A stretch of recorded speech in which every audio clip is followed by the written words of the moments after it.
Kevin Kiambao pinakilala ng sikat na NBA journalist at LeBron James na ispatan sa Cavs practice facility. Tara, kwentuhan! Tuloy-tuloy ang pagtupad ni Kevin Kiambao ng NBA dream nating mga Pilipino. Matapos ang successful private workout sa Sacramento, official confirmation na lang ang hinahanap ni KQ galing sa Kings organization para malaman kung nakapasok nga ba siya sa kanilang Summer League roster. Sa gitna nito mga idol, isang batikang NBA journalist ang humanga sa ating Gilas forward. Ito ay si Icans Chodari. At sa kanyang article, pinakilala niya sa NBA media itong si KQ. Pinuri niya ang experience ni KQ sa international basketball at sinabing pwedeng magkaroon ng quality minutes off the bench para sa Sacramento, mga idol.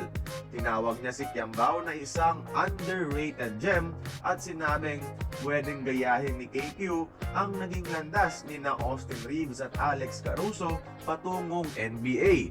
Nagsimula bilang undrafted seniors na nag-stand out sa Summer League kaya nakakuha ng pwesto sa NBA. Sa ngayon, tadhana na ang bahala kung bibigyan siya ng chance ng Sacramento. Upon making this video kasi mga idol, di pa nakapag-announce ng Summer League roster ang Kings. Kung sakali mang pagkatiwalaan, sana mag-stand out itong si Kevin sa Summer League. Tingnan niyo mga idol, kaya-kayang sumabay ni Kevin Kiambao dito?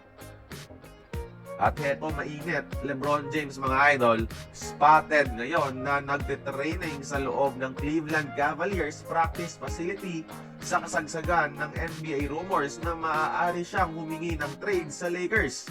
Mas pinatunog pa nito ang chismis sa NBA world, pero may official statement na nilabas si The King mga idol.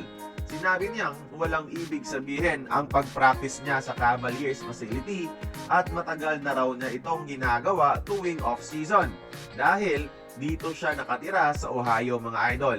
Dito mas malapit. Kung ganoon, malaking tinik ang nakuha sa mga Lakers fans. Hanggang ngayon mga idol, welcome na welcome pa rin si LeBron sa Cleveland kahit nasa ibang team na siya. And that's all for today's kwentuhan mga idol. See you tomorrow!